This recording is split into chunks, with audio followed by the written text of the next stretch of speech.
मैं जिस किसी को भी चाहती हूँ उसे खो देती हूँ, हमेशा। इसीलिए मैं देवता की शरण में आ गई और अपनी कला से उनकी पूजा करने लगी। मैंने देखा है आपको, बहुत महान व्यक्ति हैं आप। मेरे पास मत आइए वरना आपको भी खो दूंगी। तुम मुझसे दूर भी चली जाओ, फिर भी मेरा प्रेम तुम्हारे साथ है। बोलो, जैसे भागमती के नाम पर यह भाग्यनगर बना है, वैसे ही तुम्हारे लिए वीर वेंकट महालक्ष्मी के नाम का एक नया नगर बसा दूं। बताओ लक्ष्मी, बोलो। लक्ष्मी नाम के आगे नरसिम्हा जोड़ दीजिए बस।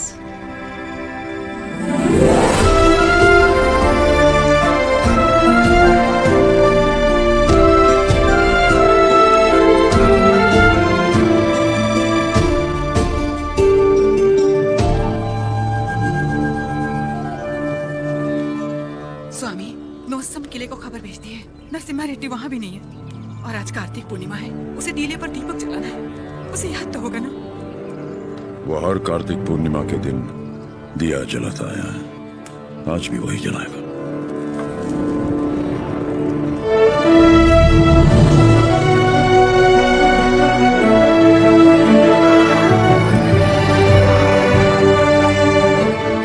नरसिम्हा रेड्डी को सत्य बताने का समय आ गया। कल यज्ञ की तैयारी कीजिए।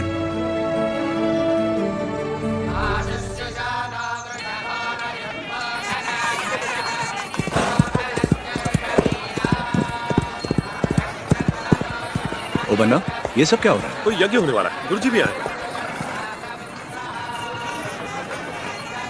प्रणाम गुरुदेव। आयुष्मान भव। सीमा में अकाल पड़ा है, वर्षा के लिए यज्ञ करना होगा। चलो, जैसी आपकी आज्ञा। तैयार हो जाओ। नरसिम्हा, जी माँ। ये वस्त्र पहन लो। ठीक है माँ। बोल ना। आप बोलिए ना। नहीं तू बोल। मैं माँ। हाँ, कुंवारे पुरुषों को तो यज्ञ नहीं करना चाहिए ना, तो फिर मैं कैसे? तुम्हारा विवाह बचपन में हो चुका है, सिद्धमा के साथ हो चुका है नरसिम्हा।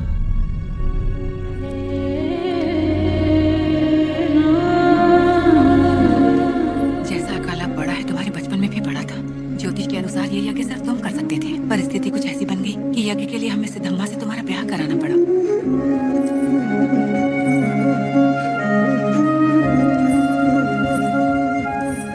यज्ञ की खातिर हमने ये सब कर तो दिया, फिर पता चला तुम्हारी कुंडली में दोष है। तुम और तुम्हारी पत्नी 24 वर्षों तक एक दूसरे को देख नहीं सकते थे, वरना तुम्हारे प्राण संकट में आ जाते।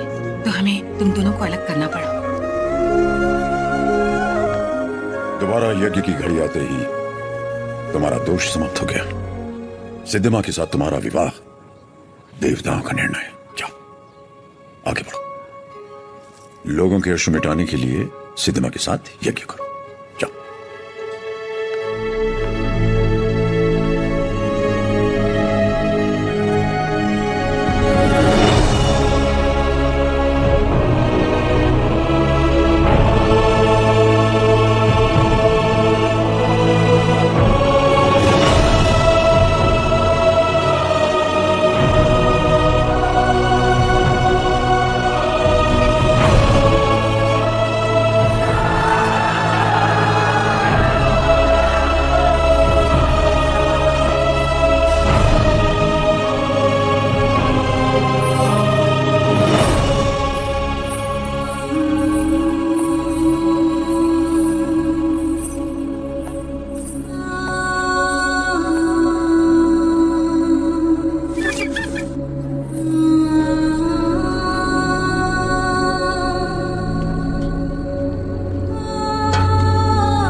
लक्ष्मी, तुम अपने आप को मृत्यु दंड क्यों दे रही हो? अपराध तो मुझसे हुआ, तो मुझे दंड दो। ये सब सहने की ताकत नहीं है मुझ में। ये मेरे साथ ही क्यों होता है? हमारे माता पिता तो ईश्वर चुनता है, अपना स्वाग तो मैं खुद चुन पाती, लेकिन मुझसे ये अधिकार भी छीन लिया गया। कम से कम मेरी मौत तो मुझे चुनने दीजिए। ईश्वर हर किसी को कला नहीं देता है, और तुम्हारी कला तो लोगों में नई जागृति पैदा कर सकती है। ये कला ना तुम्हारे लिए है ना उस ईश्वर के लिए, ये लोगों में नई प्रेरणा जगाने की। तुम्हें अपने प्राण देने का कोई अधिकार नहीं। मर के जब हम ईश्वर के पास जाएं तो हमें इस लायक होना चाहिए कि उससे आंखें मिला सके, गर्व से कह सके कि हम मरने से पहले जी भर कर जिए, आखिरी सांस तक जिए। हर जीवन का एक प्रयोजन होना चाहिए, बल्कि हर मृत्यु एक नए जीवन का शुभ आरंभ होना चाहिए। जिस दिन अपने जीवन का लक्ष्य पा लिया, उसी दिन अपनी मृत्यु का उद्देश्य निभाओ।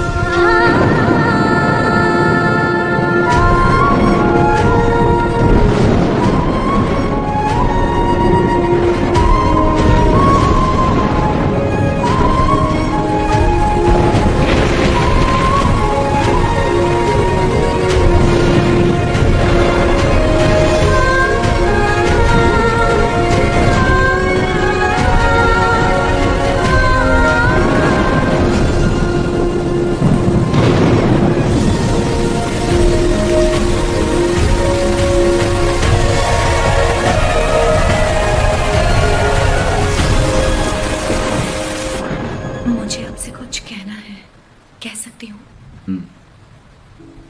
ये ब्याह आपकी इच्छा से नहीं हुआ है ना? बचपन का ब्याह है, इच्छा अनिच्छा का सवाल ही कहां होता है।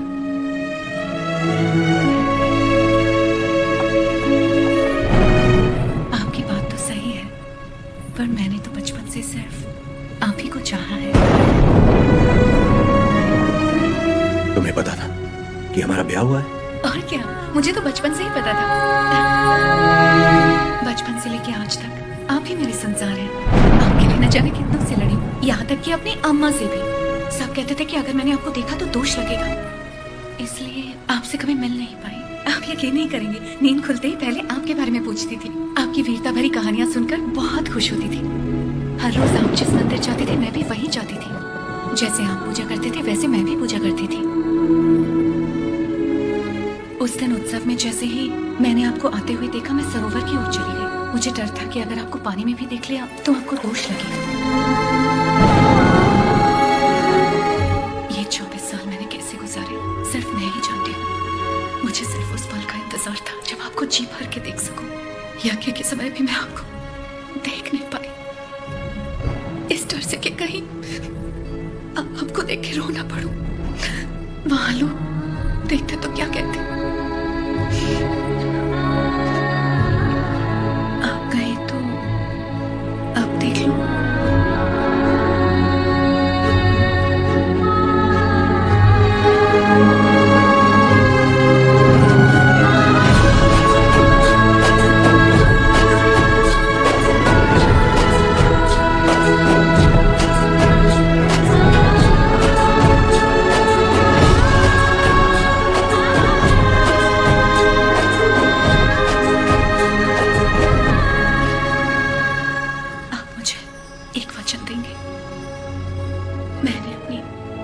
जिंदगी सिर्फ आप ही को चाहा है।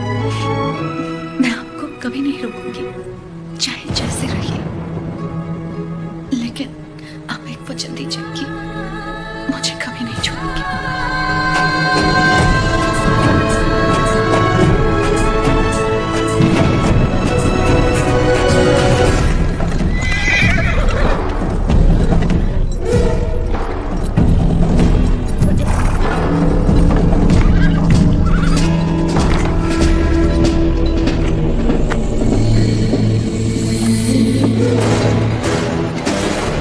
वेलकम टू कोइलकुंटला सरकार। स्वागत है।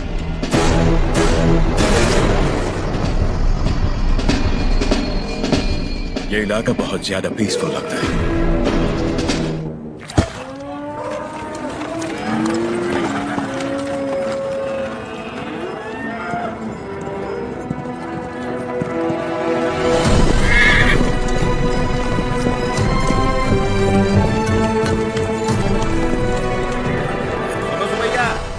समाचार है तुम्हारे लिए। अब तुम्हें फसल पर लगान देने की कोई जरूरत नहीं है, बस जमीन पर देना होगा। भेजे में नहीं घुसी बात। अब से फसल पैदा हो या ना हो, जितनी जमीन है उतना लगान देना ही होगा। सरकार, हमसे तो फसल का ही लगान नहीं दिया जा रहा। ऐसे में अगर पैदावार ना हुई तो कहाँ से देंगे लगान? तो फिर कानून के मुताबिक ये जमीन है हमारी। इन मजदूरों को इनकी मेहनत का जो बनता है दे दो रकबा। जी सरकार। हम मजदूर? सरकार, ये जमीन हमारी माँ है। माँ के बिना कैसे जिएंगे सरकार? कहाँ तक है तुम्हारी जमीन? उस पहाड़ी तक है सरकार, कुल 5 गांव। अपने जमीन को बचाने के लिए तुम कुछ भी कर सकता है। जान दे सकते हैं सरकार।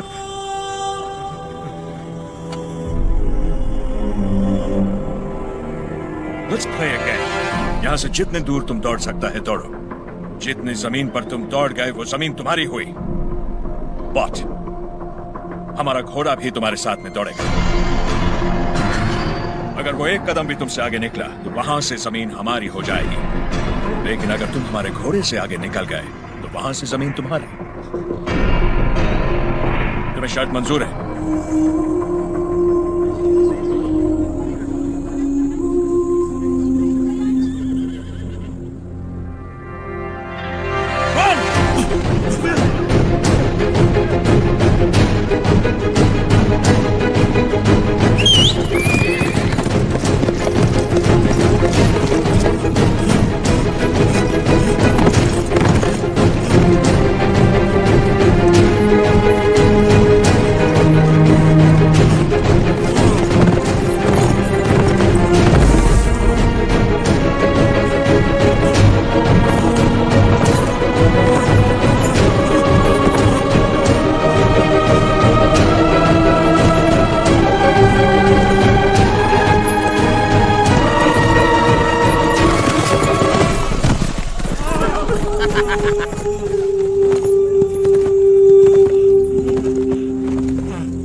लो गिर पड़ा, हो गया कल्याण, गई भैंस पानी में। सरकार, लगता है अपना घोड़ा मैसूर से पहले नहीं रुकेगा। Run, you!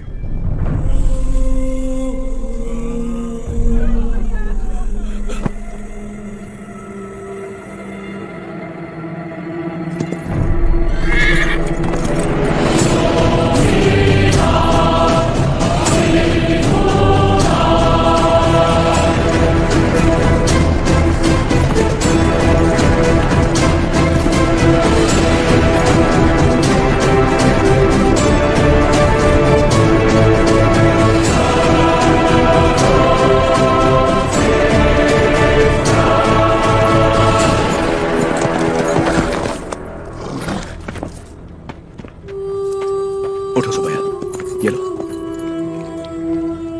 आराम से लो।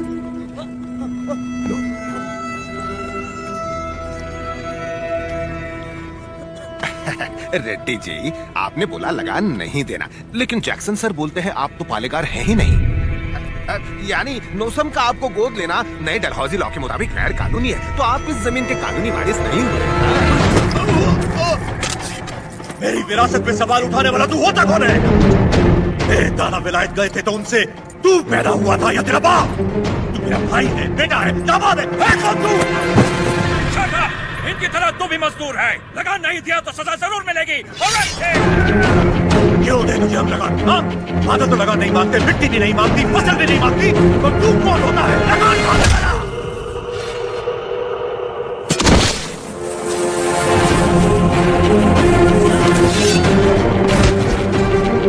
जमीन से लेकर फसल तक सब हमारा है। पसीना हमारा है, खेत हमारे हैं, बीज हमारा है, पानी हमारा है, ये धरती हमारी है, इसका अनाज हमारा है। तो फिर हम तुझे लगान क्यों दें?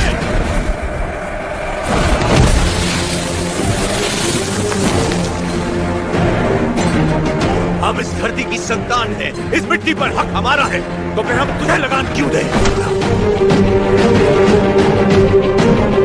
भैया, इस भूमि पर हल किसने चलाए? हमने चलाए। तो इसकी पैदावार पर किसका हक है?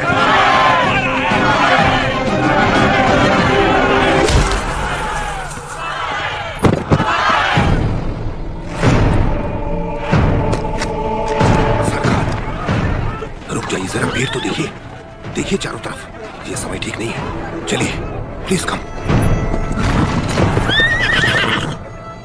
अपना सर झुका, झुका। अब जा, और ध्यान रहे सर उठाने की गलती हरगिज मत करना। अब सीधे लंदन में ही सर उठाना, वरना पछताएगा।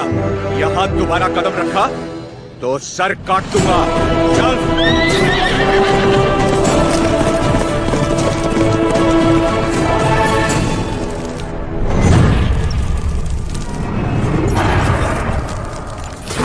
सरकार, घोड़े ने क्या किया है? नरसिम्हा रेड्डी ने इसके दिल में डर भर दिया है।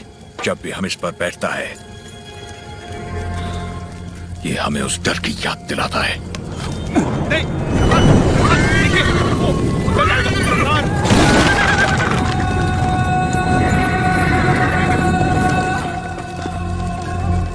इस नरसिम्हा रेड्डी को मारने के लिए मद्रास से बटालियन बुलवा लें सरकार। मद्रास की ताकत हमारे दम से है। मारना हमें नरसिम्हा रेड्डी को नहीं, उन गुलामों में सर उठाती हुई बगावत को है। हम दिखाएगा उन्हें डर किसे कहते हैं, फिर देखेंगे ताकत किस में है। उसका एरिया छोड़ दो, बाकी पूरे दत्त मंडलम से टैक्स की वसूली।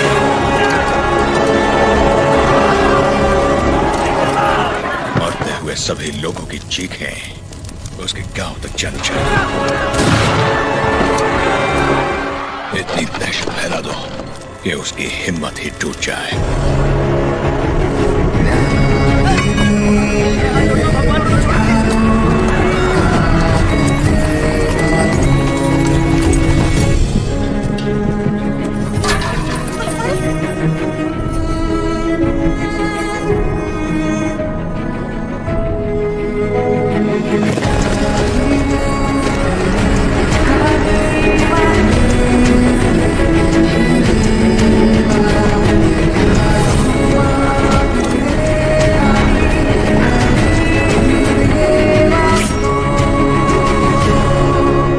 सुना है तुमने लगान देने से मना किया है।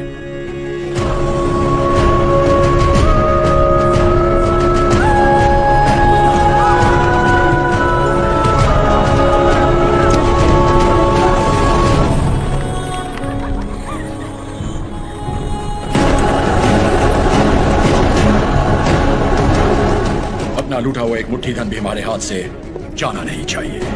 What about Tata Mandalam tax? सब रेडी है सर, सिर्फ एक एरिया को छोड़कर। प्रणाम मालिक। बोलिए। मालिक, कल जंगम मलैया जी बड़े पैमाने पर भूमि पूजन करने वाले हैं। अकाल के कारण जिनकी शादियां रुक गई थी, क्यों ना वो भी संपन्न कर ले। जरूर, ये शुभ आमंत्रण आप मेरे बड़े भाई को दे दीजिए। जैसे आपकी इच्छा। जंगम मलैया जी सरकार। मैं कल जगन्नाथ मंदिर अपनी पूजा करने जाऊंगा जी। आप उसी समय अपनी भूमि पूजन का शुभारंभ कर सकते हैं। जो आज्ञा सरकार। ओ बन्ना, सरकार, नोसम किले से हमें इस बार जितनी भी पेंशन मिली है वो इन जोड़ों को शादी के उपहार में दे दीजिए। जी सरकार।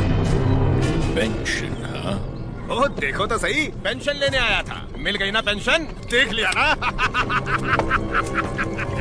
बोल दिया नरसिम्हा रेड्डी को, हम उसे पालेकार नहीं मानते क्योंकि उसे तो गोद लिया गया था। इस बच्चे को समझ में नहीं आया कि पेंशन नहीं मिलेगी। पूरा सिर मुंड दो, दोबारा यहाँ दिखाई नहीं देना चाहिए।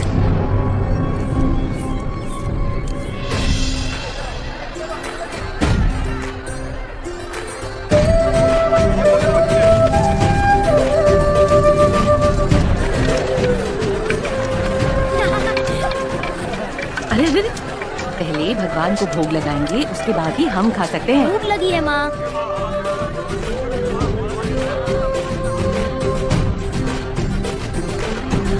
अपने फसल की पहली कटाई देवी माँ को अर्पण करें।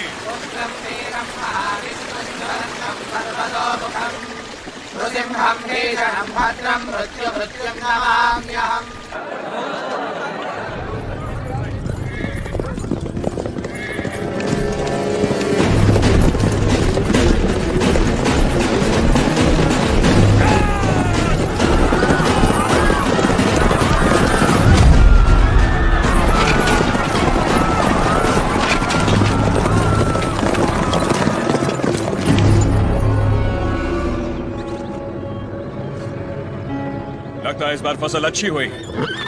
फौजा सारा अनाज गाड़ी में डाल दो, जल्दी करो। सरकार, सरकार 2 साल बाद इतनी अच्छी पैदावार हुई है, हम थोड़ा थोड़ा करके लगान भर देंगे। क्या क्या क्या याद है आपने कहा था ये फसल हमारी है, ये धरती भी हमारी है। इतनी हिम्मत कहाँ से आ गई बेवकूफों? अगर हम 66 गांव की पैदावार भी ले जाए तो 1 साल का लगान रह जाएगा। सरकार पूरा अनाज आप ले गए तो हम लोग क्या खाएंगे? ओके, इनको हमारा ब्रिटिश रूल समझाओ राघवाचार्य। जी सरकार। सब ध्यान से सुनो, ब्रिटिश सरकार ने नया कानून पास किया है। आज से गांव में जिसका भी ब्याह होगा उसकी दुल्हन पहले गोरे साहबों के साथ सोएगी। इससे तुम्हारा ही फायदा है, इससे तुम्हारा काला नस्ल गोरा हो जाएगा।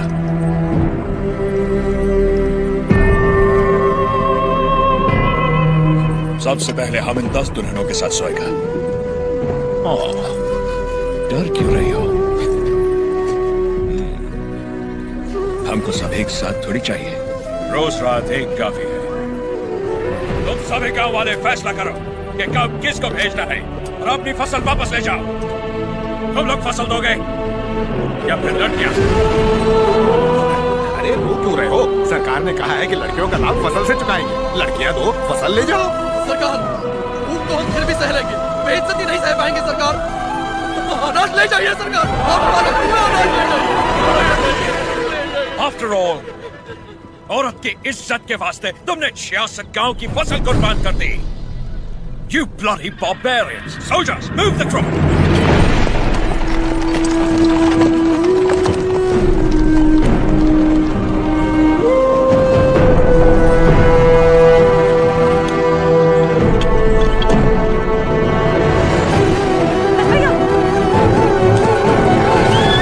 क्या कर रहे हो बेटा? बस भैया, वापस रख दे। माफ कर दो सरकार, छोटा है। फिर से चोरी? मैंने चोरी नहीं की माँ, ये हमारा है। ये लोग चोरी करके लेके जा रहे हैं। ऐसा नहीं बोलते बेटा, वापस रख दे। नहीं रखूंगा।